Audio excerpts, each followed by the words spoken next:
کاتتان باش بینەرانی خۆشەویستی تەلەڤیزیۆنی کۆمەڵە، زۆر خوشحاڵم بۆ ئەوەی جارێکی ترام لە خزمەتتانە لە بەرنامێکی تری دیالۆگدا. ئازیزان، میوانی بەرنامەی ئەمجارەمان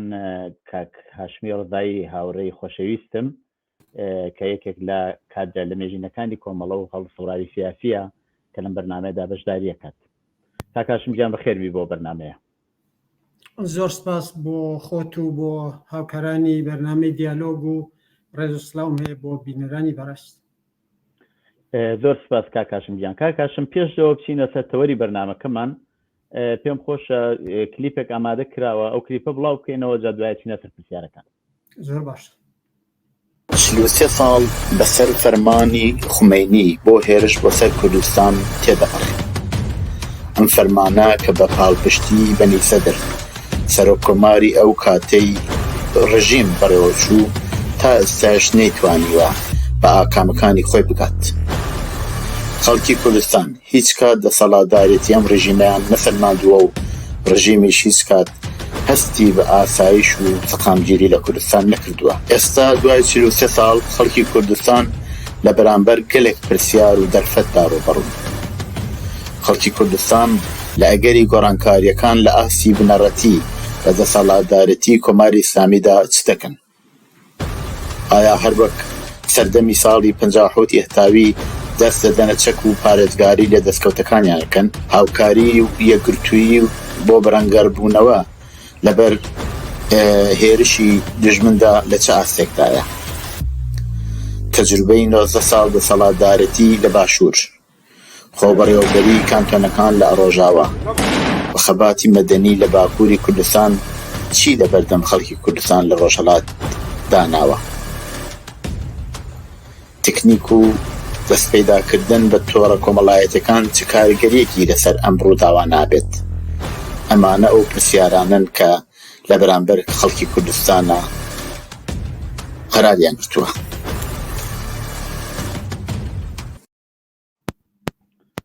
بەڵێ کاک هاشم، ئەوە 43 ساڵەوە پێش فەرمانی هێرش بۆ کوردستان درا لەلایەن خومەینیەوە. ئەو کاتەیەوە لەکوێ بوون کاک هاشم؟ ئەو کاتێک کە فەرمانی خومەینی دەردرا، ئەمن و عەدەیەک تەقریبەن 19 کەس بووین لە یەکەمین دەورەی نظامی کۆمەڵە بووین لە گۆڕەمەر کە لە بینی پیرانشار و ساردەشت لە نزیک ئاوایی میراوێدایە. ئەمەش یادی بە خێرۆختی خۆی کاکفوار لە مەریوانە وەڕێکەوت عەدەیەک لەبێ و دوای لە سنە و لە کامیاران و سەقز و بۆکان و مابات و نەغەدە و شوێنمە چەند نەفەری و پێیان سەرجەم 19-20 نەفەر بووین چوین بەشداریمان کرد لە یەکەمین دەورەی نظامی کۆمەڵە لە گۆڕەمەر کە ئەو کات یادی بەخێر فواد عەرەبیا ئەبوو شاهین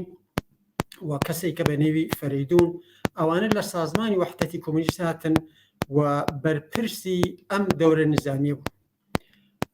فواد عەرەب یادی بەخێر ساڵی 59 لە شەڕی 24 ڕۆژەی شاری سنەدا جانی بەخت کرد. فارسیکەم دەزانی، عەرەب بوو، هەرچەند دەژڵێن دەڵێن لە حەقەدامە خەڵکی ئەفغانستان بووە، بەڵام دەورەی نظامی دیتبوو لە فەلەستین لە شەڕ متەخەسی شەڕی نێوشار بوو لە حەقەتدا لە شەڕی سەبرا و شەتیلادا بەشداری کردبوو. تەجربە و ئەزموونی سیاسی یەکجار زۆری بوو و ئەو بەڕێوەبەری یەکەمین دەورەی نظامی کۆمەڵە بوو. لەو عەدەیەش کە تەقریبەن 19-20 نەفەر دەبووین،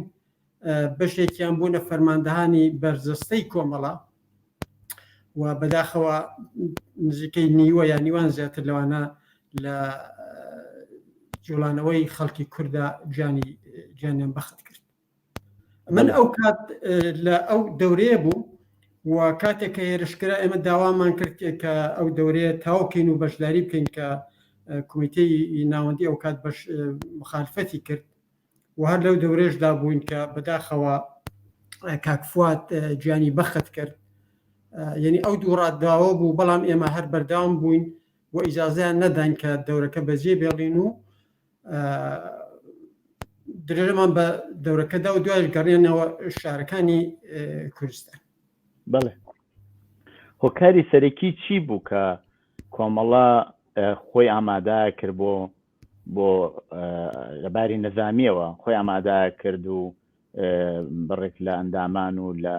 کادرەکانی خۆی خەریک بوو ئەو کاتە لەباری نەزامی و تیارە کرد هۆکارە سەرەکیەکەی چی بوو؟ پرسیارێکی بەجێیە زۆر کەس بەداخەوە کە ئاگان لە مێژووی کۆمەڵە نیە یا ئەو کات کە دەورەی ساڵەکانی 50 و 55 و ئەوان ئاسان لە دایکیش نەبوون. ئێستا باسی تاریخی کۆمەڵە دەکەن دەڵێن کۆمەڵە قەتکاری بە مەسەلەی کورد نەبووە. بە پێچەوانە کۆمەڵە ئەندامانی خۆی لە شارەکانی سنووری بوو، وەکو کاک حەما حسێنی مرادبەگی، سەیبراهیم، خالی فەرازادەن، ئەوان لە منتەقەی سەردەشت و لەو ناوە بوون فعالیەتیان دەکرد و مەرزیش مەسئلەی مەرز بۆ کۆمەڵە مهم بوو. ئەوە خەت من ساڵی 55 داوان لە من کرد کە من ببمە معلم لە دێهاتی مەرزی و چوم داوام کرد امتحانیشم دا و قەولا بوو پسمە دەی ساڵوک وەیا گرژاڵ لە سەردەشت کە چوم تەمەشای ساڵوکیشم کرد. مەبەستمەوە کە ئەو کات کۆمەڵە مەسئلەی مەرزی بۆ مهم بوو و دەشیزانی ئاڵ و گۆڕێک دێتە پێشێ و هەر لەم پەیوەندیشدا لەسەر مەسئلەی ملی لەسەر مەسئلەی نەتەواتی یارمەتی بە شۆڕژی کوردستانی عێراق کرد. ساڵی 56-57 کەسی نار یادی بەخێر کاک سعیدی معینی یاخانێ هەر لەم ڕێگایدا جێنی بەخەت کرد. مامۆستا برایمی نار، دکتۆر جەعفەری نار یادی بەخێر بێ. هەر ئەو کات ئێمە سەردەمی ڕاپەڕین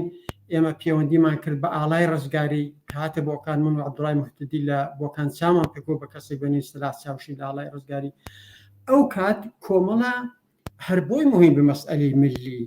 مەسئلەی نەتەوایەتی، ستەمی ملی ئەوانەی بۆ مهم بوو پێشی وا بوو مەسئلەیەکی مهمە. لە هەمان حاڵە کە ڕاپەڕینیش کرا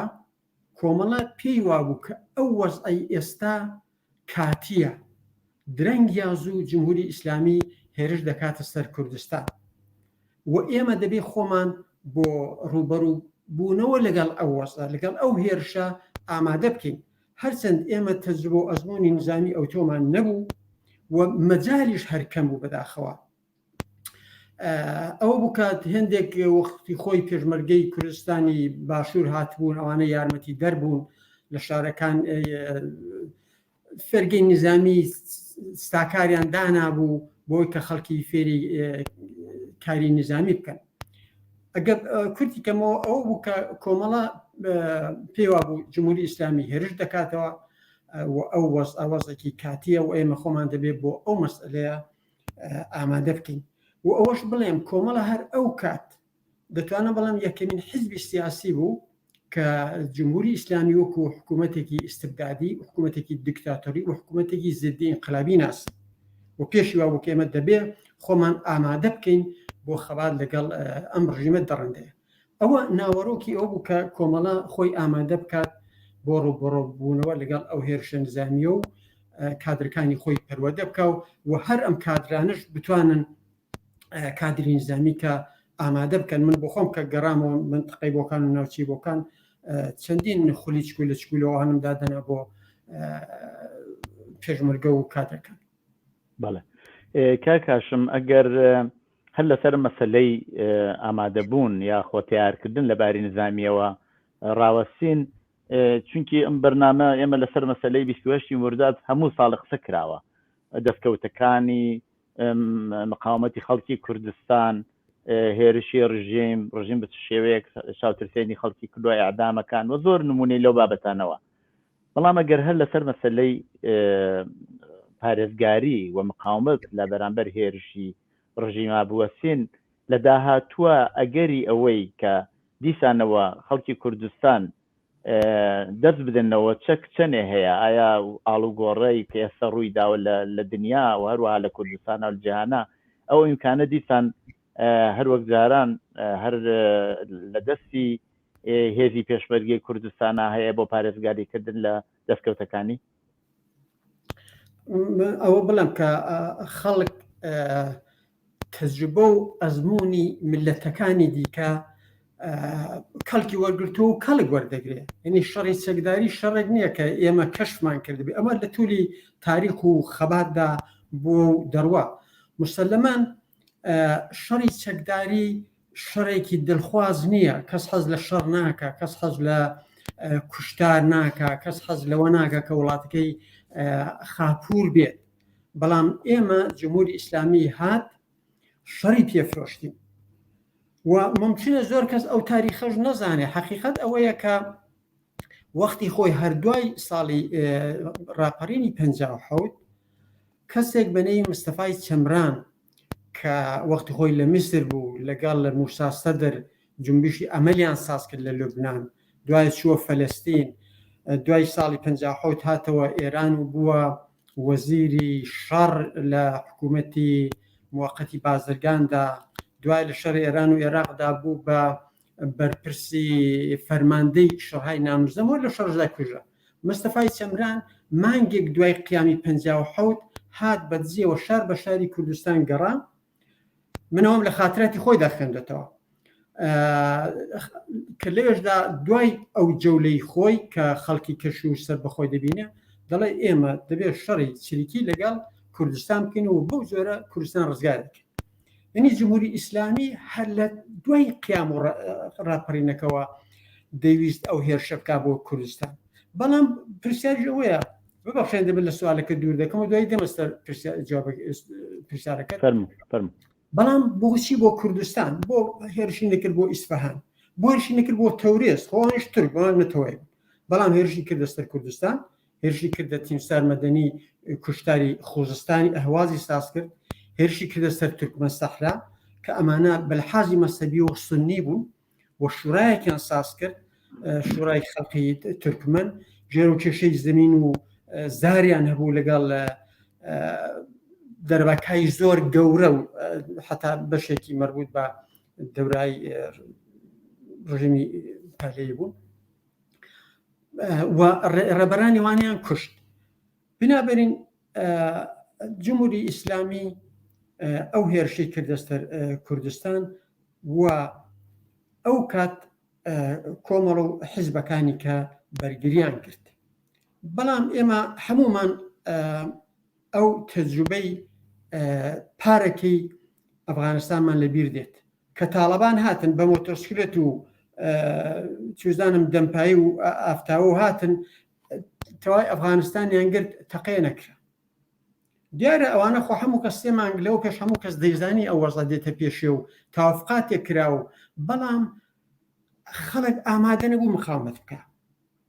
بەڵام بۆ خەڵکی کورد کە شەڕی نەورۆزی خوێنینی ساڵی 57 بوو بۆ خەڵک بەرگری کرد، بۆ خەڵک ژن و پیا و هاتن بەری تانگ ڕاکشان. بۆچی خەڵک بە شار لە شار و لە دێهاتەوە ئامادەم و کەیس تەجروبەیەکی نظامیان بوو دەستاندا قوڵەت بڕنۆیەک و شەڕیان دەکرد. بە دلیلی ئەوەی لەو ماوەدا چێژیان لە دموکراسی لە کوردستاندا دیتە بوو، زۆر مستەمی نەتەواتی نەما بوو، خەڵک بە زمانی خۆی قسەی دەکرد، فشاری ئەرتەش و ژاندارم و پۆلیس نەما بوو، لە مەدرسەکان خەڵک بە کوردی دەیان خوێن، زۆر مامۆستا ئامادە بوو کە بچن دەرس بڵێنەوە و لەلایەن ئەنجومەنی معلمانی مبارزی کوردستان بوو کە زۆر کەسیکەش بەشداری کرد. یعنی تەجروبە و ئەزموونێک بوو کە خەڵک دەویست دفاعی لێ بکات و ئێمە یعنی کۆمەڵەکە ئەو کاتشتێکی نووسی بەنێوی خەڵقی کورد دەربوو تێ ئازمایش و لایەکی حیزب دموکرات و لایەکی خەڵکیش ئامادەی بەرگری بوون. ئێمە خەڵکی کوردمان فێر کرد کە دەبێت بەرامبەر بە زۆم و ستەم ڕابۆستین و مقاومەت بکەین و ئەوە چوە نێو خوێنی هەمومانەوە، چوە نێو خوێنی نەسڵای داهاتووە. بەڵام لە ئەفغانستان کاڵاتن ئەوە کترەکە نا بۆ دیفاع بکەین خەڵک هەڵات. باشە کاکاشم پرسیارەکە ئەوەیە کە ئایا ئەمە ئیمکانی تکراربوونەوەی هەیە؟ ئێمە ئەوەی کە دیسان خەڵک دەبزاتە چەک خۆی ڕێک بخا ئەوە دیسان ئیمکانیەوە هەیە چەندێک ئەگەر هەیە دیارە تەبعاً بەشێکی زۆر لە هێزە سیاسیەکانی کوردستان هێشتا ئەو ڕواڵەتی ئەسکەری یان نظامی خوانیان ڕاگرتووە هێزی پێشمەرگیان هەیە مەبەستەوەیە کە ئەمە لە داهاتووە شتێکی وا ڕوو ئەداتەوە دیسان بەڵێ وەختی خۆی کۆمەڵە استراتیژیکی هەبوو کە مەسلەی کوردستان لە ڕێگای جوڵانەوە کۆمەڵایەتیەکان لە ڕێگای جوڵانەوەی کرێکاری و هێرش هێنی هێزی نظامی بۆ ڕاماڵینی هێزی چەکداری جمهوری ئیسلامی ئێستا لە تەواوی شارەکان لە تەواوی دێهاتە گەورەکان لە تەواوی مەرزەکان لە تەواوی ڕێگاکان پایگای نظامی هەیە جمهوری ئیسلامی خۆ هەڵ نایە وڵاتێک بەجێ بێڵێ کوتیشم لەسەرتاوە شەڕی نظامی شەڕێکی دڵخواز نییە ئێمە پێمان کرا بەڵام ئەوەی کە حزبە سیاسەکان هێزی نظامیان هەیە دەبێت تەقوێتی کەن دەبێت ئیمکانات لەگەڵ تاکتیکای نظامی ئەسلحەی نظامی جدید زیاتر ئاشنا بن ئەمە بەڵێ ئێمە ئەو ڕێگامان لە پێش یعنی جمهوری ئیسلامی بە دەلیلی ئەوەی کە ئێمە سازماندراوین کورد حزبەکانی خۆی هەیە هێزی نظامی هەیە هیچ حزب و جریانی کە لە ئێراندا ئەوەی نییە ئەگەر بە حاڵ جوڵەیەک بکرێ ئەمن لەوە دڵنیام مطمئنم کە هێزی پێشمەرگە لە مەرزەکانەوە ئاوەژوو دەبنەوە یعنی ئەوە هەیە بێگومان ئێمە تەجربەی ئەوەشمان بووە کە لە کوردستانی باشوور کە ساڵی دەورەی سەدام دوو ڕۆژ دوایی هێزی پێشمەرگەهاتن نێو شارەکان حەقیقەت ئەوەیە کە هێزی جەماوەری خەڵک فشارێن هێنا بۆ ئەرتەشی باس کە بچنە نێو کونەکان هێنەوە لە شارەکانی کوردستان ئێمە هەمیشە دەبێت تەئەکید بکەین لەسەر هێزی جەماوەری لەسەر جوڵانەوە مەدەنیەکان لەسەر بەڵێ مەبەستت ئەوەیە کە هێزی چەکداری بە تەنیا خۆی ناتوانێت سەر بکەیە بەڵکو ئەبێ ئاوێتەی ئەو خەباتی جەماوەریە بێت کە پێکەوە حتا ئێستش ئەتوانێت تاسیر جاری وایە تاسیری منفی لەسەردا بنێت چونکی ئەو هاوسەنگی هێرزە نییە بۆ ئەوەی بکرێ لە هێزی پێشمەرگە و لە شۆڕشی پێشمەرگایەتی کەڵکوەر بگیرێت بەڵێ من پێم وایە وەختە کە باسی ئێمە کوردستان دەکەین وەکو هەموو نەتەوەیەکی دیکە جوڵانەوەهای زۆر وەسیعی تێدا جوڵانەوەی مەدەنی تێدا جوڵانەوەی معلیمی تێدا ژنانی تێدا ژینگە پارێزی تێدا جوڵانەوەی ئەدەبی ئەوانی تێدایە فەرهەنگی تێدایە بە بڕوای من هێزی سەرەکی ئەو جوڵانەوە مەدەنیانەیە ئەو جوڵانەوە گشتیانەیە هێزی چەکدار و هێزی پێشمەرگە لە حقیقەتدا هێزێکی پشتیوانە بۆ ڕاماڵینی هێزی سەرکوتگەری جمهوری ئیسلامی ئێمە ناتوانین بە شەڕی چەکداری لە دەورەی ئێستادا ئێمە جمهوری ئیسلامی پاشەکشێ پێ بکەین ئەوە ئیمکان پەزیر نییە یعنی عەقڵانیش نییە ئێستادا و لە هەمان حاڵدا ئەوەش بڵێم کە ئەمن بۆ خۆم شەخسەن موافقی ناردنەوەی هێزەهای چکولەی نظامی و بڕۆنە کوردستان و لە بین بچن ئەمن زۆرم ئەمانە پێ منتەقی نین لە واقعدا مخالفی ئەوە بەڵام من لەوەدا کوتیشم لەوەدا دڵنیام کە ئەگەر کە ئێران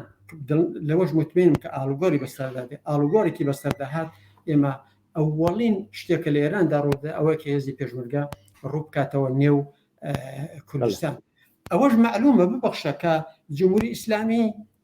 بۆ نیگەرانی ئەو هێزانی خۆ ئەمە بە هەم لەوانەیە 500 پێشمەرگە ئێستا لە تاوای مەقەڕاتی کۆمەڵ و حیزب دیموکرات نەبن بەڵام لەو لاوتۆبارانیان دەکا بۆمبارانیان دەکا فشار دێنێت بۆ حکوومەتی هەرێم کە ئەمانە و دەرنرێن چوزانم هەزاران دەرمانیان بۆ دەنێرن چێشتیان دەرمانداو دەکەن چوزانم نفوزی دەنێرن دیارە جمهوری ئیسلامی ترسێکی لە واقعیەتێک ئەوە واقعیەتێکە کە هەر ئاڵوگۆڕێک بێت هێزی پێشمەرگە دەچێتەوە ناو کوردستان بڵێ کاکاشم بە بینە سەر تەوەرێکی تر لە سەرم باسە لە 43 ساڵەوە پێشەوە هەتاکو ئێستا ئاڵوگۆڕێکی ێزگار زۆر لە ناوچە و لە ئاسینە و دەوڵەتیش تەبعاً بەڵام زیاتر لە ناوچە و شوێنەوە ئێمە تیاژین ڕووی داوە بە ماوەی 19 ساڵە هەروە من لە پێشەکێکیشا باسم کرد حکوومەتی هەرێمی کوردستان حکومڕانیەکە پارلمانی هەیە و بەشێک لە ئەو شوێنەی وا کورد تیاژی هەر لەژێر دەسەڵاتی ئەو حکوومەتا و لەوێ کاروباری خۆیان چەند ئێمە موافقی بین یا مخالفی بین کاروباری خۆیان بەڕێوە بن. لە ماوەی لە دوای ئەو ئاڵوگۆڕی وا لە سووریا هاتە پێشەوە لە ڕۆژاوایش دیسان هەر ئێمە شاهدی ئەوەین کە خەڵکی کورد لەوێ توانیان خۆبەڕێوەبەریەک لەوێ سازکەن کە کانتۆنەکان بتوانن ئەرک بەڕێوە بەرن. ئەم ئاڵوگۆڕانەوە هەروە لە پێشەکەشە باسم کرد ئێمە لە باکوورە بینین کە خەباتێکی مەدەنی زۆربەرین جاری وایە 100,000 نەفەری لە شارەکانی کوردستان ڕووی داوە. حزبی کوردی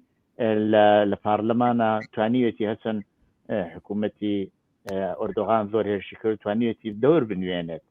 و نفوذی هەیە لە ناو خەڵکا بگرە هەتا جاری وایە لە ئاسی سەراسەریە هەوڵی دا و هاوپەیمانیش بۆ خۆی پێدا بکە.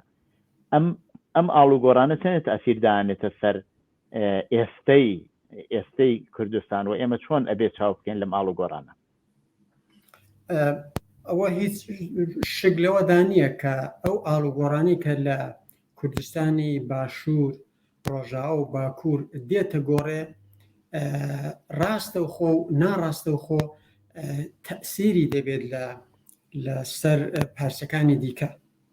هەر بۆ نمونە وەختی خۆی کە ئەو هێرشەکرا سەر لە 2017 سەر کەرکووکوانە خەڵک تەزاوراتیان دەکرد لە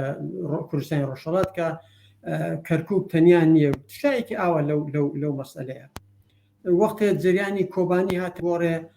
تەواوی شارەکانی کوردستانی ئێران بەسیج بوون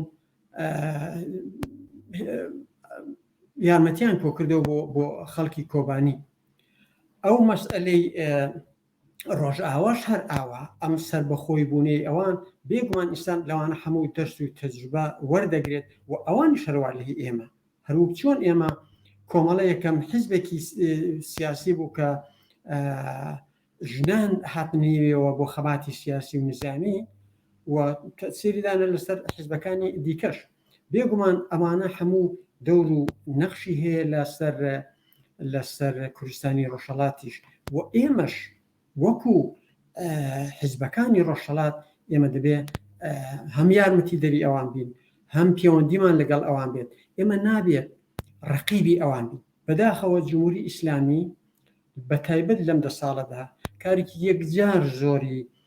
سایبێری دەکات بۆ ئەوەی ئاڵۆزی و ناکۆکی بخاتە نێو کوردەکانی پارسیەکانی دیکە. نەوارێکی کۆن پەیدا دەکا هی 10 ساڵەوە پێشتر فەرزە مەسعود بارزانی بڵاوی دەکەنەوە هەزاران زلێو دەدێت. نەوارێک بڵاو دەکەنەوە لەسەر قاسملو هەزاران زلێو بە حزب دیموکرات دەدرێت. نەوارێک پەیدا دەکەن لەسەر عەبدوڵڵا ئۆجەلان یا لەسەر ئەویکا. یعنی بەو جۆرە دەیانەوێت ئەو وەحدەتە شتێک بشتێنن. ئەمن ئەخیدەم بەوە نییە کە بڵند حکوومەتێکی 4 پارچەی کوردستان بێتە یەک حکوومەتی ئەوە، بەڵام ئێمە خەباتەکانمان لە یەکنەوە جیاوازی فکری و جیاوازی ئیدۆلۆژیکمان هەیە لەگەڵ یەکتری، بەڵام ئێمە دەبێت یارمەتی دەربین، ئێمە پاڵپشتی یەکتری بین لە دەرس و تەرجمەکانی کە یەکتری کەڵک وەرگرین، بەڵام بەداخەوە ئەوانە زۆر پڕەنگ نییە. بەڵام بە هەر لەسەرم باسە بمێنینەوە ئێمە شاهدی تەمەن ئەو تەجروبیاتی وا لە باشوور بووە و لە ڕۆژاوا بوو تا ئەندازەیەکیش لە باکوور. سەرەکی ترین دەرسایە کە بە ئێمە دەن چییە؟ بەبەستەوەی جاری وایە زۆر جار ئەبیسین لە خەڵکی باشوور زۆر بێزارن لە وەزیەتە هاتووتە پێشەوە، جاری وایە حتا بێزاریش لە حزبەکان دەڕبن. ئەبێ ئێمە چی بکەین لە داهاتووە ئەو کلێنەی بینی حزبەکان و بینی جەماوەر کلێنێک نەبێ، بەڵکو هەمیشە هاوپشتی ببێ، خەڵک هەمیشە لە سەحنا ببن لە مەیدانە. زانی چیە من پێم وایە وەختی خۆی ئەگەر حکوومەتێکی سەدام ڕۆخا حکوومەتێکی کە هاتە جێگا ئاڵوگۆڕی سیاسی، ئاڵوگۆڕی فەرهەنگی، ئیقتصادی چوزانم ئەمانە بە مانگێک و دوو مانگ و ساڵێک و چەند ساڵ ناکرێت. ئەمانە پرۆژێکی توولانیە، پرۆژێکی چەندین ساڵن کە ئەمانە وەدی دێ. بەڵام بەداخەوە ئەمە لە کوردستانی مەدا بەهۆی جێرە و کێشەهای تاریخی کە بووە، ئەجم لە ئیختلاف و ناکۆکیە کە بینی پارتی و یەکیتیدا بووە، ئەوانە زۆر کۆک نەبوون لە سەر زۆر مەسئلە. ئەمە تەسیری خۆی دانا بووە دوو حکوومەتی، بووە دوودانە هێزی جدا لە حاڵە زۆر کار ئەوانە کاری هاوبەشیان دەتوانانی بکردایە، بەڵام بەداخەوە ئەوانە نەبوو. ئەوە یەکە لە مشکلاتە لە کوردستانی باکووریشدا هەروە. کوردستانی باکووری جازدان نەدا بە غێر پێکاکە هیچ حزبێکی سیاسی هەبێت بەرخورد و هەڵوەستی زۆر خراپیان دەکرد بە نیارانی خوان، بە مخالفینی سیاسی خوان، تەنانەت ئەو کەسانەی کە لە پێکاکە جودا دەبوونەوە زۆر تووشی هەڕەشە و گرفتی سیاسی و تەنانەت ئەمنیەتیش بوون. و هەروەها لە ڕۆژئاوا لەو نوعاگەرە و کێشایەکیش هەر بووە. یعنی ئەگەر تۆ حزبێک پێوا بێ هەر بۆ خۆیەتی، هەر دەبێت سیاسەتی ئەو بێت، ئەوە ئیمکانپەزیر نییە. یعنی لە دنیای ئەوڕۆدا نابێت. تۆ گوتۆ تەماشاکێکی تۆ لە ئەوروپا، ئێمە کە بارحاڵ من پێم وایە ئەوروپا دەبێت نمونەیەکی بەرچاو بێت لە شێوەی حکوومەت. هەموو قوتوب ساز دەکەن، ڕاستەکەی دەبێتە قوتبێک، چەپەکەی دەبێتە قوتبێک، ئاڵوگۆڕ لەو نێوانەدا دێتە گۆڕێ. لە دنیای سیاستدا دەبێت سازش هەبێت، دەبێت ئەتۆ لە ویستەکانی خۆت هێندێک کۆتابی، لایەنی کە لە ویست و شتەکانی خۆی هێندێک کۆتا بێت. بە بڕوای من مادام ئەوەی ئێمە نەگەینە ئەو عەقڵیەتە کە ئێمە بۆ یەک مەسئلەی تایبەتی ئەویش عیبارەتە لە مەسئلەی ملی، ئێمە سیاسەتێکی هاوبەشمان نەبێت، ئێمە استراتیژیکی هاوبەشمان نەبێت، ئێمە تاکتیکی هاوبەشمان نەبێت، ئەمە زۆر زەحمەتە بە ئەنجام بگات. ئەوە مشکلێکە. زۆر جار دەبێتە هۆی ناکۆکی بینی جۆڵانەوەی مەدەنی و جۆڵانەوەی چەکداری. لە باکوور هەر بۆ نمونە ئەخۆ نابێت پێکاکە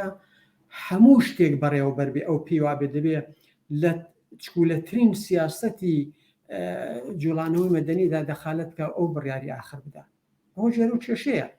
بەڵام کە هاشم جاری وایە کێشەکە هەر لەسەر خودی و استراتیژی وایە و ئاماژەتان پێکرد. مەسەلەن بۆ نمونە بەشێک لە هێزەکان پیان وایە ئەوە کوردستانە بێ فدراڵی بێ و دانێکێکی پێوایە نەخێ بەسەر بەخۆ بێ، دانێکی کە پێوایە کۆنفدراسیۆنە بێ هەریکە بنەوەک خودی ئەوە جاری وایە کێشە دروستەکە. بەڵام یەکگرتنەکە دەبێت لە ئاسێکی ترا بێ، خۆقەی ناکە بە شکلی حکوومەتکردنەکە بەحسی لەسەر بێ ئاڵتەرناتیو بدرێت. بەڵام من بۆیە ئەو پرسیارم لە بدایەتەوە لە مەوردی بەشەکانێتی کوردستانەوە کرد، دەور و نەخشی خەڵک هەتا کەمتر بێتەوە، ئەیتر سازانەکە لەسەرەوە بێ، سازانەکە لە بینی حزبەکان ئابێ. ئایا ئێمە لە داهاتوو ئابێ چه ئەزمونێ لەوە وەربگرین کە تووشی شتیوانە بین؟ بەڵێ وەختی خۆی کۆمەڵە و حزبی دموکرات لە ساڵی 1970 بوو، سێبراهیم عەلیزادە و عەبدوڵای حەسەنزادە هاتن لە ستۆکۆڵم چاوپێکەوتنیان کرد و بەڵێنی هاوکاریاندا. دوای لە ساڵی 2000 بەولاوە حەول درا بۆ پێکێنانی بەرەیەکی یەکگرتوو. بەرەی یەکگرتوو شتێکی تازە نییە، کەشفی کۆمەڵە حیزب دموکرات نییە، کەشفی کورد نییە، بووە لە تاریخی مبارزاتە. بەڵام ئەگەر قسەکردن لەسەر پێکێنانی بەرە لە مەقەڕی ئەم حیزب و ئەو حیزب بێ، لە بینی 4 دانە یا 8 نەفەر یا 20 نەفەری دەفتەری سیاسی بێ، ئەوە هەنگاوی دوورتر ناوە. ئەوە ناتوانێت ببێت بە جوڵانەوەیکی گشتی. ئەگەر بەحث لەسەر پێکێنانی بۆ نمونە بەرەیەک بێ، بەرە چی دەکات؟ بەرە عیبارەتە لەوەی کە دەڵێ ئەمن استراتیژی خۆم، بەرخوردی خۆم، هەڵوێستی خۆم بەرامبەر بە حکوومەتی هەرێم دیاری دەکەم، بەرامبەر بە داخوازەکانی من چییە؟ ئەو داخوازانە چین؟ لەگەڵ ئەوروپا چۆن قسە دەکەم، لەگەڵ ئەو لوبیانی کە لە ئەمریکا هەیە چۆن قسە دەکەم، لەگەڵ سازمان ڕێکخراوەکان چۆن قسە دەکەم. ئەمە کاری هاوبەش و مشتەرەکە. هێزی نظامی، فەرماندەی نظامی گشتی، هێزی پێشمەرگەی هاوبەش هەبێ. بەڵام جا ئەگەر ئەوە بوو، ئەگەر حەول درا بۆ پێکێنانی بەرەیەک، ئەگەر شەفاف بوو، ئەگەر لە طریقی ئازاد بوو، من و تۆ توانیمان بەحث بکەین، بەشداری تێدا بکەین، دەبێتە جوڵانەوەیکی سیاسی و کۆمەڵایەتی لە هەموو ئێران، منەوە لە هەموو کوردستانی ئێران. ئەمنێک حەوری بۆ دەدەم تەقەلای بۆ ئەدەم کاری لەگەڵ دەکەم هاوکاری لەگەڵ دەکەم بەڵام ئەگەر هەر بووە بینی ئەو دوو حیزبی کۆمەڵە و دموکرات دانیشتن تازە ئەمن بۆ من هیچ مەیل و ڕابەتێکم نییە کە بەشداری تێدا بکەم دیارە پێم خۆشە خۆ پێم باشە چیان بێکتری دەکەوێت هەر ئێستا نزیکبوونەوەی کۆمەڵی شۆڕژێر و کۆمەڵی زەحمەت کێشانم پێخۆشە نزیکبوونەوەی ئەو دوو حیزب دموکراتم پێخۆشە هۆیەکەشی ئەوەیە کە نزیکتر دەبن دیالۆگ زیاتر دەکەن جێرە و کێشەی ناخۆی کەمتر دەبێت نیگەرانی بۆ شەڕی ناخۆی کەمتر دەبێت بەڵام ئەگەر ئێمە بمانەوە کاری گەورە بکەین وایە ئەتۆ ئەوەت کوتکە خەڵک بەشداری تێدا بکە ئەو جوڵانەوە مەدەنێ بەشداری تێدا بکە دەبێت شتێکی شەفاف ڕوبەت دەرێ ئاشکرا بێت کە ئێمە قسەی لەسەر بکەین من پێوانیە ئەوە مشکلێکی ئەساسیە کە ئەدەی دەڵێن سەربەخۆیی ئەدەی دەڵێن نەخێنە فدرالیزم یا کۆنفدرالیزم یا نەزانم هەر شتێکە ئەمە شێوەی داهاتووی حکوومەتی ئێمەیە ئەمە دەکرێت وەختی خۆی ئێمە قسەی لێ بکەین فەرزەن ئەگەر ڕۆژێ لە ڕۆژان کوردستان ئازاد بوو لێگەڕین 2 ساڵ ماوەدام درێت بۆ ئەو قسە و بەحث و مناقیشە و مەجالیسێ وەسیع بکرێ و لەسەر تلویزیۆنەکان قسەی لەسەر کرێ و دوای خەڵکی ژڕی خۆی بدا بە چی شێوەیەک دەبێت ئەمە یعنی شێوەی حکوومەتی لەگەڵ استراتیژی ئێمە فەرقی هەیە بە بڕوانی جێرەی ئێستای ئێمە منەوە بە ئاشکرا دەڵێم کە زۆر چاک ئەو حیزبانە هەن بەڵام بەداخەوە کاربردیان 800 میترە بەڵام ئەگەر ئەتۆ بەرەیەکی یەکگرتو بێنی ئەو حیزبانە هەموو حیزبێک تێشدا بەشداری بکە بەرەیەکی یەکگرتو بێنی بە استراتیژی ڕۆشن بە قسەی ڕۆشن بە گفتمانی ڕۆشن بە گفتوگا ڕۆشن خەڵکت بۆ کۆ دەبێتەوە هێزت بۆ کۆ دەبێتەوە دەبێتە جوڵانەوەکی وەسی لە دەرەوەی وڵات لە نێو هێزە سیاسەکان و لە ناوەی کوردستان و خەڵکی کەش هەر یارمەتی دەدەن بە بڕوای من ئێمە دەبێت تەنیا ڕێگامان ئەوەیە دەبێت بەرە ئەوە بچین دەنا ئەوە من بڕوای ناکەم 10 ساڵی کەش هیچ شتێک بێت ئێمە هیچ ئامادەیەکمان نییە ئەوە ئێستا ئەگە فەرزەن ساڵی کە 2 ساڵی کە ئاڵوگۆڕ لە کوردستاندا بۆ چی دەکەین ئایا هەروەکو ساڵی 57 دەچینەوە کۆمەڵە مەخارێکی دەبێت حیزب دموکراتی مەخارێکی دەبێ و حیزبی کە نازانین چی دەیان حیزبی کە ساز بێت ئێمە نازانینەوەدا چونکە ئێستا جوڵانەوەی وەسی هەیە لە کوردستانی ئێراندا جا بۆیە ئێمە خاوەنی ڕێبەرانێکی وەسیعین لە کوردستانی ئێراندا ئێمە چالاکانی زۆر زۆر بە ئەزمونمان هەیە با بە شۆخی نیە ئێمە کۆچی مەریوان ساز کرا چوزانم ساڵی 62 بە بۆنەی ئەعدامی 59 نەفەر دوکان و بازار داخرا دوای ئەوە بە بۆنەی ئەعدامی فەرزادی کەمانگەر و چەند چالاکی سیاسی دوکان و بازار داخرا و احتسابی وەسیع بوو هەڵمەتی یارمەتی درا بۆ زەرزەلەی کرماشان و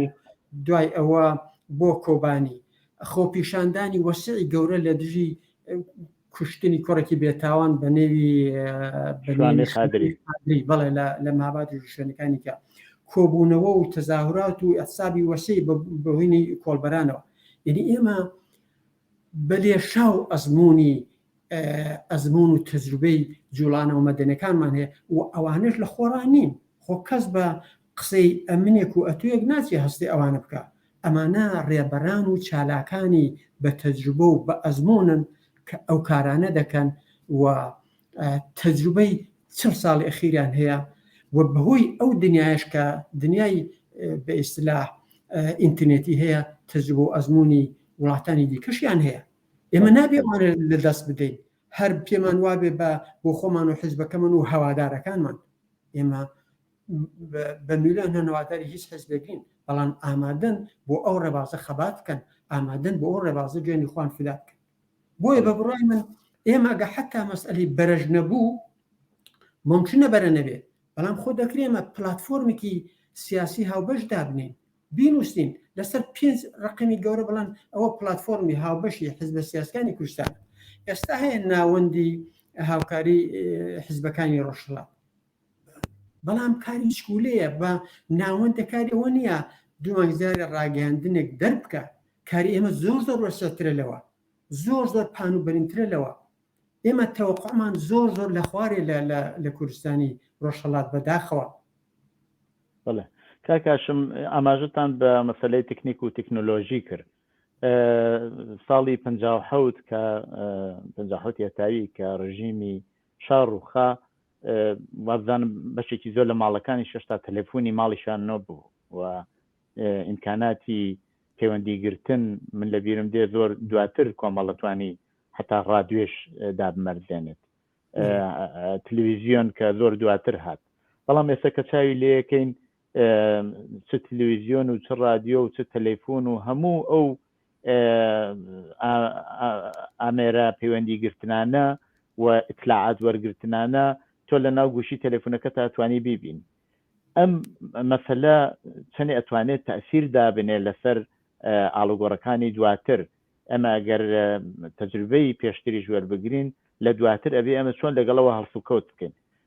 مەسەلەیەک ڕوو ئەدا لە کوردستانە تمشایەکەی هەر کەسێ لە ئاسی خۆیەوە لە تۆڕە کۆمەڵایەتەکان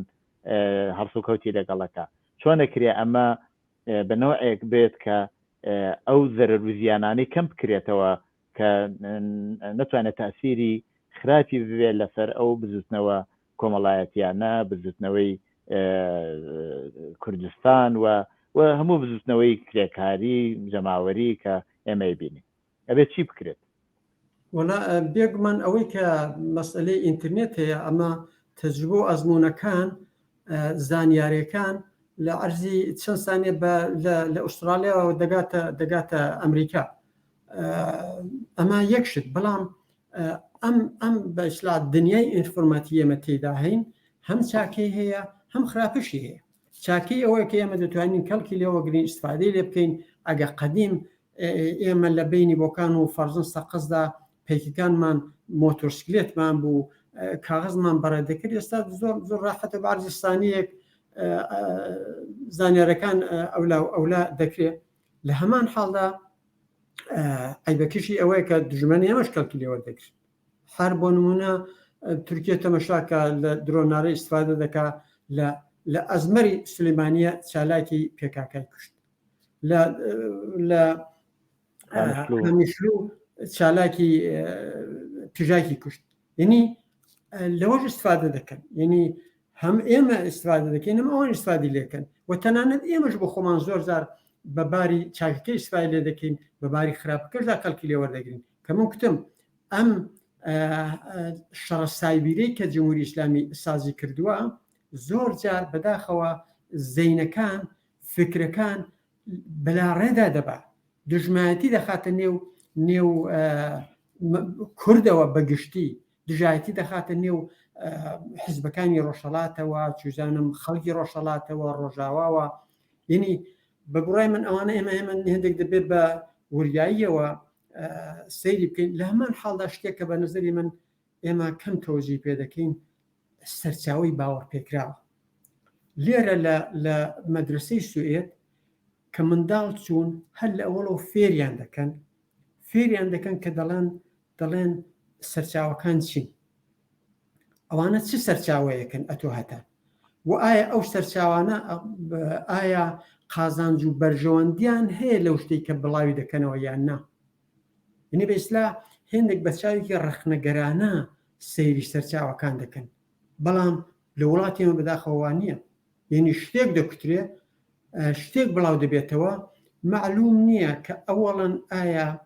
ئەمە فۆتۆشاپە ئەم قسەی خۆیەتی قسەی خۆی نییە دوای ئەوە لە چ پەیوەندیەکدا ئەم قسە کوتراوە و گۆشەیەکی چکولێ لێ هاتۆتە دەرێ هەر بۆ نمونە ئێستا لەم ڕۆژاندا قسێکی عەزیزی شاڕۆ چاگە خراپکەی بەجگای خۆی لەخۆرا بۆ جێر و چێشەی وەکەنی ساڵاغێ ئەو کتیان ئەو لانگری حەسەزی کۆڵە قسە بە عەزیز شاڕۆکتە یعنی ئێمە دەبێت ئەوانە بزانین کە ئەوانە هاسانین ئەوانە دژمنانی ئێمن ئەو گوڵۆڵە دەخەنە نێو مەیدانەوە ئێمەش بە سەرچاوێتی داتی جابۆیە لە دنیای مەزاجدا بە بڕای من یەکەم شت ئەوەیە کە ئێمە بە چاوێکی ڕەخنەگارانە تەمەشای هەر سەرچاوەیە بکەین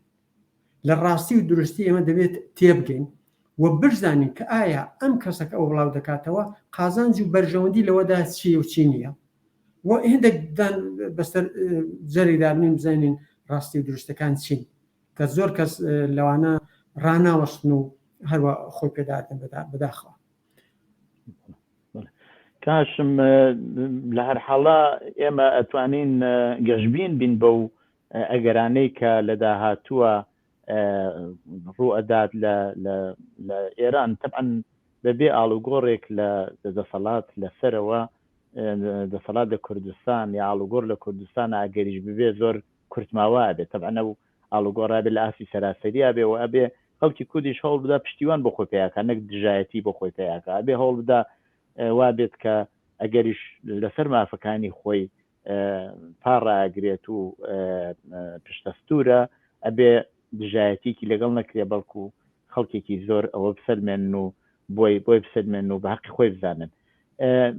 ئێمە توانین گەشتبین بین بە داهاتوو؟ من پێم وایە بەشەر ئینسان دەبێت هەمیشە گەشتبین بێ، یعنی نقطە حرەکەتی پۆزیتیڤ بێت.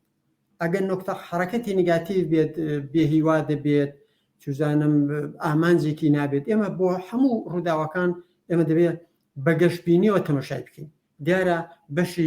بەشی منفیەکانیش ئێمە هەڵدەستەنگێنین. ئێران هەموو کەس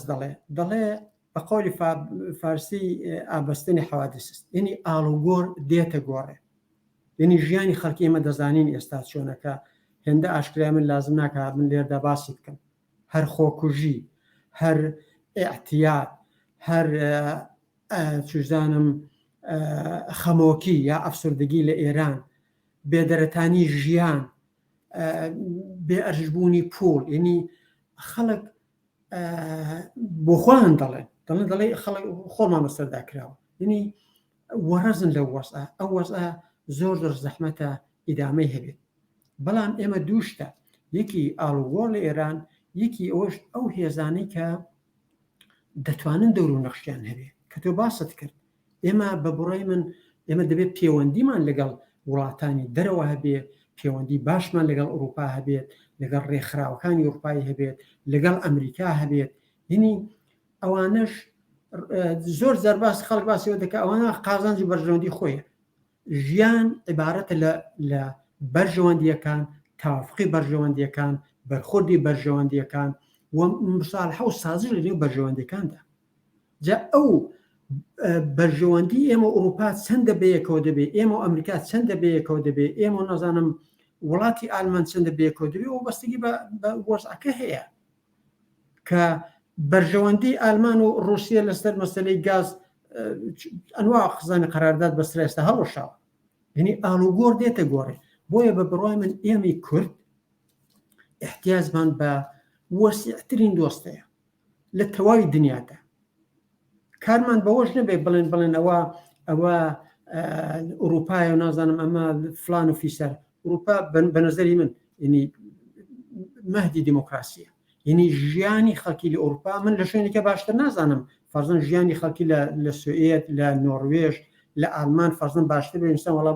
بەڵەوە دەکەمە ئۆلگوی خۆم، دەکەمە ئۆلگویەکی واقعی نەک ئۆلگویەکی زێهنی کە فەرزەن بڵێن بەڵەوە ئاوایە هەموو کەسە دەبێت بەرابەر بێ ئەوە، بەڵام ئۆلگویەکی واقعی لەسەر ئەو ڕۆدا. بۆیە ئەو قسە کە تۆ باست کرد ئێمە احتیاجمان بە